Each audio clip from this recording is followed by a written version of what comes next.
भारत माता की। भारत माता की।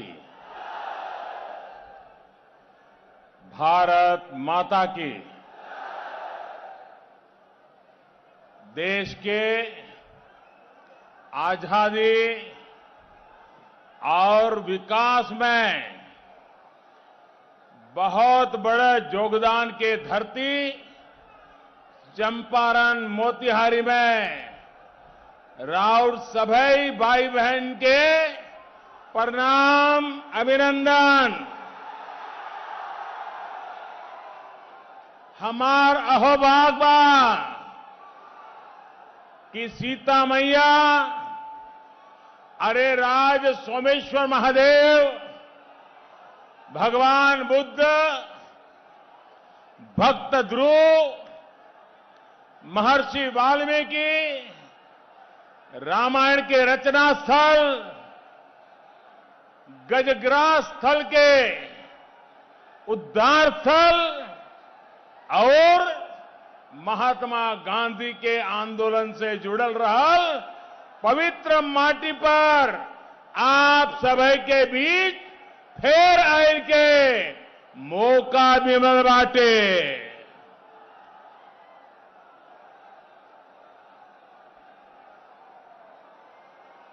हम पार्टी के अध्यक्ष और बिहार के पूर्व मुख्यमंत्री श्री जीतन राम मांझी जी, भाजपा के वरिष्ठ नेता श्रीमान राधा मोहन सिंह जी, संसद में मेरे साथी भाई राजीव रंजन सिंह जी, संसद के अंदर मजबूत महिला नेता के रूप में जिन्होंने अपने सामर्थ्य का परिचय करवाया है, ऐसी संसद में मेरी साथी बहन रमा देवी जी, एनडीए के सभी प्रतिनिधिगण और मेरे प्यारे भाइयों और बहनों, यहां रक्सौल सहित अन्य क्षेत्रों से भी साथी आए हैं और हजारों की संख्या में ऑनलाइन डिजिटल माध्यम से भी आज इस कार्यक्रम से जुड़े हैं। मैं सभी साथियों को मेरा प्रणाम करता हूं।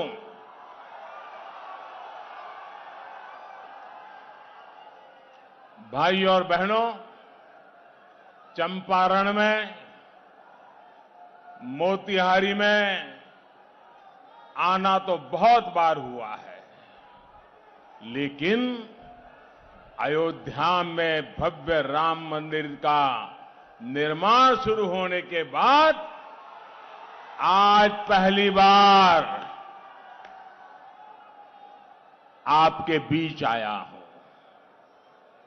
सदियों के लंबे इंतजार के बाद, तप और तपस्या के लंबे दौर के बाद जो ये अवसर आया है, उसके लिए रामायण की रचना स्थली से जुड़े आप सभी साथियों को मैं बधाई देता हूं। प्रभु राम ने एक राजा के रूप में जिन आदर्शों को हमारे सामने रखा है, आज उसी दिशा में काम करने का पूरी निष्ठापूर्वक प्रयास चल रहा है। भाइयों और बहनों, एनडीए सरकार को जब से आपने अवसर दिया है, गांव, गरीब, महिलाओं, नौजवानों का सशक्तिकरण और सम्मान हमने हमेशा सर्वोपरि रखा है। नीतीश जी की अगुवाई में बीते सालों में एनडीए ने बिहार में इसके लिए सार्थक कदम उठाए हैं। स्थिति चाहे कोरोना काल से पहले की हो या फिर आत्मनिर्भर भारत बनाने का अभियान, सभी पर तेजी से काम किया जा रहा है।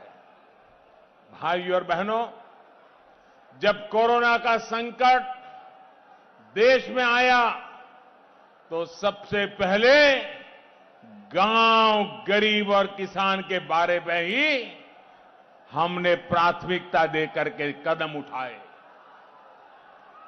ये कोरोना का संक्रमण गांव तक ना फैले, इसके लिए सही समय पर लॉकडाउन किया गया।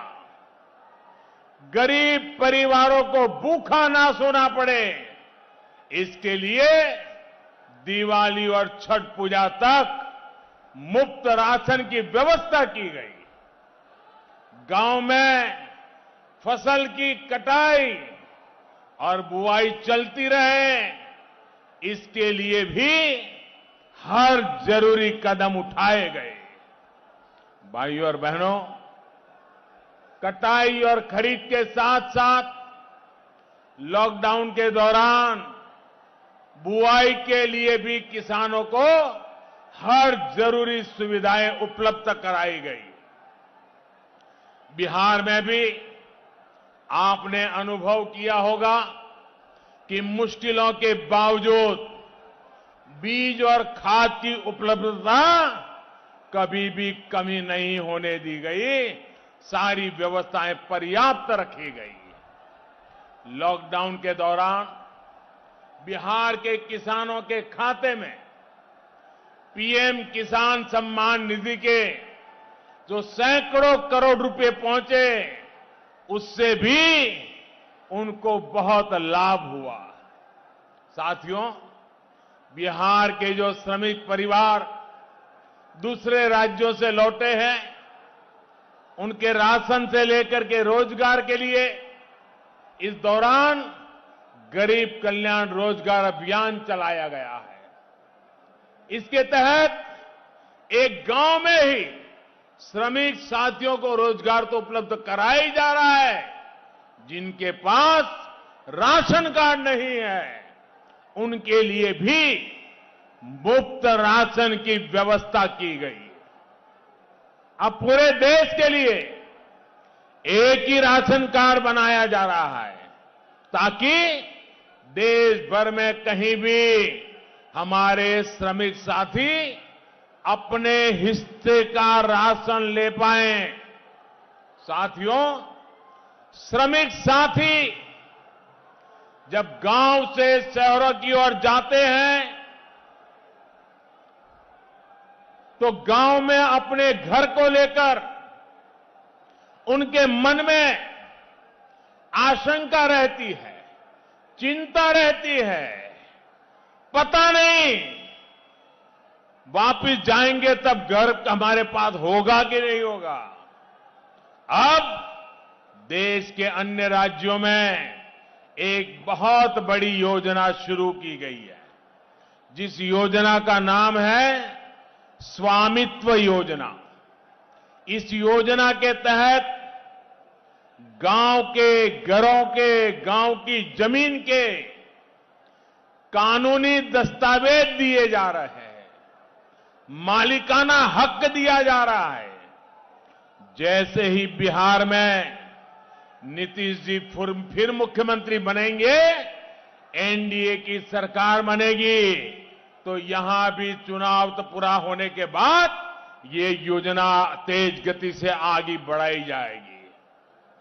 इससे कब्जे की आशंका तो खत्म होगी ही, गांव के घरों पर अगर घर का मालिक बैंकों से लोन लेना चाहता है, कर्ज लेना चाहता है, तो उसको कर्ज भी उपलब्ध कराया जाएगा। साथियों, बिहार के युवाओं को बिहार में ही अच्छा और सम्मानजनक रोजगार मिले, ये बहुत जरूरी है। सवाल ये है कि ये कौन दिला सकता है? वो लोग जिन्होंने बिहार को अंधेरे और अपराध की पहचान दी, वो लोग जिनके लिए रोजगार देना करोड़ों की कमाई का माध्यम है, या फिर नीतीश जी के नेतृत्व में एनडीए, जिसने बिहार को बीमारू राज्य की श्रेणी से बाहर निकालने का अद्भुत काम किया है। आप याद करिए,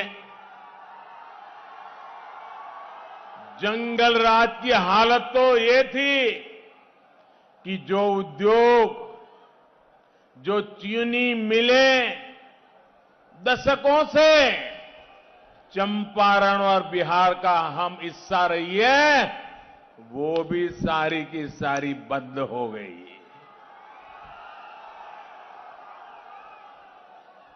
अब तो इस चुनाव में जंगल राज वालों के साथ नक्सलवाद के समर्थक, देश के टुकड़े टुकड़े करने की चाहत रखने वालों के समर्थक, वे भी बढ़ चढ़ करके बारात में जुड़ गए हैं। अब अगर इनको जरा भी मौका मिल गया तो बिहार वापस उस हिंसा, अराजकता, अपहरण के उस खतरनाक दौर में फिर से पहुंच जाएगा। और इसलिए बिहार को सतर्क रहना है, बिहार को सावधान रहना है।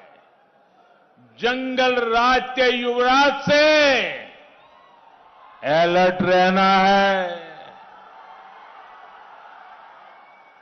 साथियों, जंगल राज वालों ने अगर कभी आपकी चिंता की होती तो बिहार विकास की दौड़ में इतना पिछड़ता नहीं। सच्चाई ये है कि इन्हें न पहले आपकी चिंता थी और न ही आज भी है। इनकी चिंता जरा कुछ और है। जंगल राज वालों को चिंता है कि अपनी बेनामी संपत्ति कैसे छिपाएं। एनडीए का प्रयास है कि हम बिहार के अपने गरीब भाई बहनों को ज्यादा से ज्यादा पक्के घर कैसे बना के दें। जंगल राज वालों को चिंता है कि अपनी तिजोरी कैसे भरे, जबकि हमारी प्राथमिकता है बिहार के किसानों को, बिहार के श्रमिकों को, बिहार के बुजुर्गों को पैसे सीधे उनके बैंक खाते में कैसे पहुंचाए। जंगल राज वालों को चिंता है कि लालटेन कैसे जले। हमारा प्रयास है कि हर घर में दूधिया चमकदार एलईडी बल्ब कैसे पहुंचे। साथियों, इन लोगों ने कभी बिहार की महिलाओं, बिहार की बहन बेटियों के होने वाली परेशानी की कभी चिंता नहीं की। वो खुले में शौच जाने में उसके लिए मजबूर थी। उनकी सुरक्षा पर खतरा रहता था। लेकिन जंगल राज वाले जंगल जैसे हालात बनाए रखना चाहते थे। ये एनडीए की सरकार है जिसने बिहार की माताओं बहनों के लिए लाखों शौचालय बनाकर उनकी परेशानी कम करने का प्रयास किया है।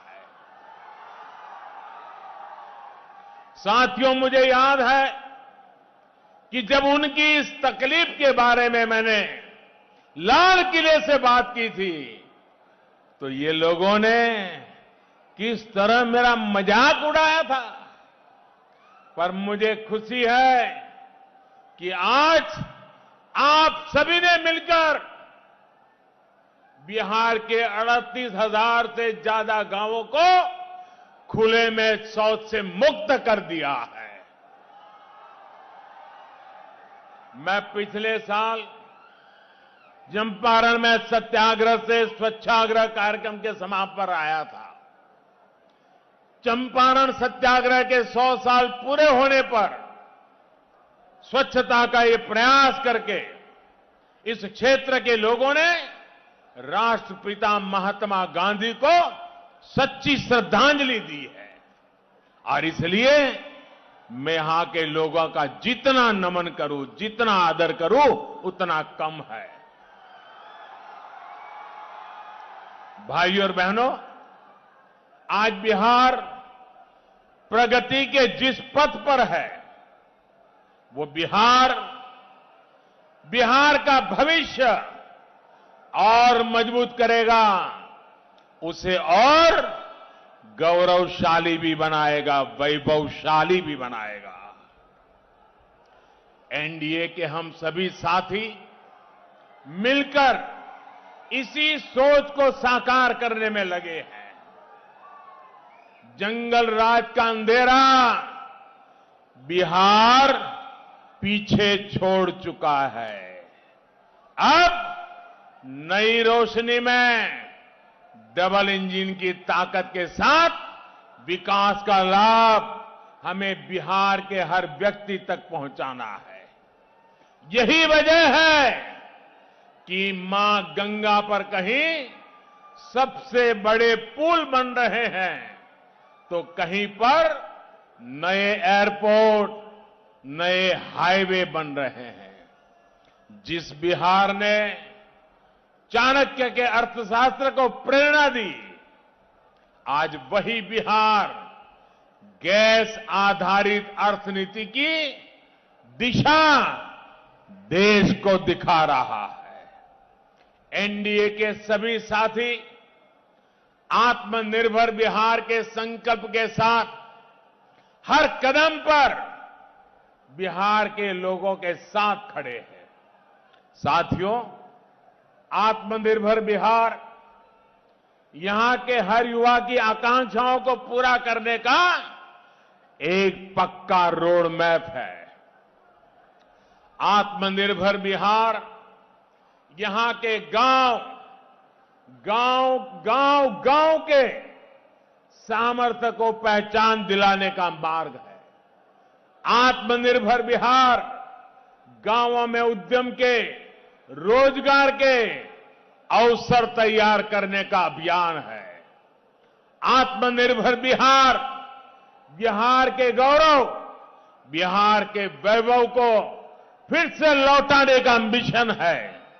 भाइयों और बहनों, आत्मनिर्भर बिहार अभियान से यहां को मोती बटन से जुड़े उद्योगों को और प्रोत्साहन मिलना तय है। देश के हर जिले में जो इस प्रकार के उत्पाद हैं, उनके लिए उद्योगों के क्लस्टर की योजना पर काम चल रहा है। खेती हो, पशुपालन हो, मछली पालन हो, इससे जुड़े उद्योग और उद्यम आत्मनिर्भर चंपारण, आत्मनिर्भर बिहार का अहम हिस्सा है। पूर्वी चंपारण में ही कृषि अनुसंधान केंद्र बन चुका है। यहां डेयरी प्लांट भी लग चुका है, जिससे पशुपालकों को लाभ होता है। ड्रिप और स्प्रिंकलर इरिगेशन के लिए, टपक सिंचाई, फवारे की सिंचाई के लिए भी बहुत बड़ी मदद दी जाती है। साथियों, मोतिहारी सहित बिहार का एक बड़ा हिस्सा मीठे पानी की मछलियों का एक बड़ा केंद्र बन सकता है। हाल में देश में मछली पालन को बढ़ावा देने के लिए एक बहुत बड़ी योजना बिहार की धरती से ही लॉन्च की गई है। मत्स्य संपदा योजना के तहत हजारों करोड़ रुपयों का निवेश मछली व्यवसाय से जुड़े इंफ्रास्ट्रक्चर को बढ़ाने के लिए किया जा रहा है। इसके तहत सैकड़ों करोड़ रुपए के प्रोजेक्ट बिहार में शुरू किए गए हैं। भाइयों और बहनों, बिहार के क्षेत्र में गन्ना भी देश की आत्मनिर्भरता का और बिहार के युवाओं के रोजगार का एक बड़ा माध्यम बन सकता है। आज पेट्रोल और हवाई ईंधन में गन्ने से बने इथेनॉल की ब्लेंडिंग को बढ़ावा दिया जा रहा है। पहली बार इसके लिए व्यापक नीति भी बनाई गई है और बड़े पैमाने पर सरकारी कंपनियां इथेनॉल की खरीद कर रही है। यहां भी सगौली चीनी मिल में इथेनॉल बनाने का काम चल रहा है। आने वाले समय में इस प्रकार की दूसरी मिलों के लिए भी अब नए अवसर बन रहे हैं। साथियों, आत्मनिर्भर बिहार के निर्माण में बहुत बड़ी भूमिका हमारी बेटियों की है, हमारी माताओं की है, हमारी बहनों की है। इसलिए जीविका दीदियों की भूमिका का निरंतर विस्तार किया जा रहा है। आने वाले समय में बिहार की लाखों बहनों को इससे जोड़ने का लक्ष्य है। 2013-14 की तुलना में आज बहन बेटियों के ऐसे स्वयं सहायता समूहों को मिलने वाले ऋण में 30 गुना से ज्यादा वृद्धि की गई है। प्रधानमंत्री मुद्रा योजना के तहत भी सबसे ज्यादा ऋण महिला उद्यमों को ही मिल रहा है। महिलाओं द्वारा संचालित उद्यमियों को, उनके उद्यमों को ज्यादा से ज्यादा बल मिल रहा है। बेटियों की पढ़ाई से लेकर कमाई के लिए बिहार में हो रहे प्रयासों के कारण ही एनडीए के साथ आज बिहार की हर मां, हर बेटी, हर बहन एक संकल्प के साथ जुड़ी हुई है। इन मातृशक्ति का आशीर्वाद आज एनडीए को विशेष रूप से ताकतवर बना रहा है। साथियों, बिहार को बीमार होने से बचाने के लिए, बिहार को आत्मनिर्भर बनाने के लिए हर एक परिवार का, हर एक मतदाता का एक एक वोट, हर वोट एनडीए यानी भाजपा, जेडीयू, हम पार्टी और वीआईपी पार्टी के उम्मीदवारों को ही पड़ना चाहिए। भाइयों बहनों, आज मेरी ये तीसरी सभा है और मैं आज तीसरी बार इस चुनाव के दरमियान आपके बीच में आया हूं। आप जिस प्रकार से हमें आशीर्वाद दे रहे हैं, जिस प्रकार से जहां मेरी नजर पहुंचे, मुझे लोग ही लोग नजर आ रहे हैं।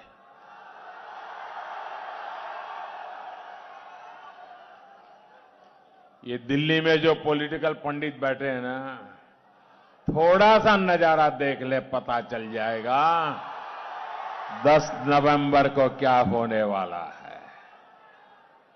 भाइयों बहनों, मैं आज प्रथम चरण के मतदान के बाद आज आया। प्रथम चरण के मतदान में सारे पॉलिटिकल पंडित उछल उछल करके कह रहे थे मतदान कम होगा, लोग वोट डालने आएंगे नहीं, अरे कोरोना के समय कौन निकलेगा। लेकिन इन पंडितों को मालूम नहीं है ये बिहार की धरती है, बिहार की धरती। पूरी मानव जात को, पूरी दुनिया को सबसे पहले लोकतंत्र का पाठ इसी मिट्टी ने पढ़ाया था जी। लोकतंत्र का महात्म्य क्या होता है वो जितना बिहारी जानता है शायद और कोई नहीं जान सकता। और उसी का नतीजा है कि जी भर करके सारे रिकॉर्ड तोड़ के बिहार के लोगों ने सारी आशंकाओं को खत्म करते हुए पहले चरण में भारी मतदान किया। मैं सबको आदरपूर्वक नमन करता हूं। आपने लोकतंत्र को ताकत दी है, आपने लोकतंत्र का हौसला बुलंद किया है और बिहार ने देश को दिशा दिखाई है। और दूसरी बात, पहले चरण के मतदान के बाद कई लोगों के मुझे मैसेज मिले, सूचनाएं मिली, किसी ने फोन भी किया, कुछ पत्रकार मित्रों से भी चर्चा करने का मौका मिल गया, कुछ सर्वेक्षण वालों से बात करने का अवसर मिल गया, कुछ एग्जिट पोल की जरा करते हैं ऐसे लोगों से भी जरा पूछ लिया। मैंने कहा भाई बताओ तो ये सारे पंडित गलत हो रहे हैं, आगे क्या लग रहा है, मतदान तो अच्छा हो गया। तो सबने मुझे कहा साहब बिहार की जनता ने पहले चरण के मतदान से एनडीए को दोबारा सरकार बनाने के आशीर्वाद दे दिए हैं। भाइयों बहनों, पहले चरण का ये उत्साह अगले चरण में उत्साह को बढ़ाने वाला बनना चाहिए। अब तो भाई मोदी जी का काम हो गया, चलो सो जाओ, नहीं, अब जरा और ज्यादा जोर लगाना है, एक एक पोलिंग बूथ में जोर लगाना है, माताओं बहनों की शक्ति को जोड़ना है और अभूतपूर्व विजय के साथ बिहार को नई ऊंचाइयों पर ले जाने का संकल्प लेकर के चलना है। भाइयों बहनों, हम लोगों का जीवन का एक बहुत बड़ा अच्छा अनुभव है, हम में से हर किसी को अनुभव है, हमने में से हर किसी ने कभी न कभी उसमें से कुछ सीखा है। जरा मेरी बात को शांति से गौर से सुनिए और फिर घर जाके जरूर सोचिए। जीवन में कभी कभार ऐसा हो जाता है कि जब सामने कोई खाने की चीज आ जाए, पहले कभी खाई न हो, दिखने में बहुत बढ़िया लगती हो, जरा पैकेजिंग भी बहुत बढ़िया किया हो, जरा नाम भी बहुत बढ़िया रख दिया हो, दिखने में भी बहुत बढ़िया लगती हो, और फिर मुंह में पानी छूट जाए और उसको खाएं। लेकिन अगर कुछ कारण से कुछ ही घंटों में पेट में गड़बड़ शुरू हो जाए, दस्त लग जाए, बीपी ऊपर नीचे शुरू हो जाए, वॉमिटिंग शुरू हो जाए, घर के लोगों का पसीना छूट जाए, डॉक्टर इधर उधर से दौड़े भागे, अस्पताल सब करें और बड़ी मुश्किल से कोई अच्छा डॉक्टर मिल जाए और बच जाए। लेकिन जीवन में कभी भी फिर से वो चीज सामने आ जाए, कितने ही नए रंग रूप के साथ आ जाएं, जिसको खाने से कभी एक बार इतनी मुसीबत झेलनी पड़ी, वो दोबारा उसको खाएगा क्या? कभी भी खाएगा क्या? 10 साल के बाद आए तो खाएगा क्या? 15 साल के बाद भी आएगा तो खाएगा क्या? 40 साल के बाद भी आए तो खाएगा क्या? एक पीढ़ी दूसरी पीढ़ी की आइटम आ जाए तो भी कोई खाएगा क्या? पहले बड़ा फल हो फिर छोटा फल हो, खाएगा क्या? कोई नहीं खाएगा, क्योंकि उसको याद आएगा कि पहले जब खाया था तो मैं तो बड़ी मुश्किल से बचा था, दोबारा अगर चखने की भी कोशिश करूंगा तो मेरा बीमार होना तय है। कोई नहीं खाता है, कोई नहीं खाता है। भाइयों बहनों, क्या बिहार को फिर से बीमार होने देना है? बिहार को फिर से बीमार होने देना है? 15 साल पहले जिस कारणों से बिहार बर्बाद हुआ, बीमार हुआ, क्या दोबारा वो गलती हम कर सकते हैं क्या? नहीं करेंगे ना? पक्का नहीं करेंगे ना? वादा करते हैं? शाबाश, मेरे साथ बोलिए, भारत माता की, भारत माता की, भारत माता की। बहुत बहुत धन्यवाद।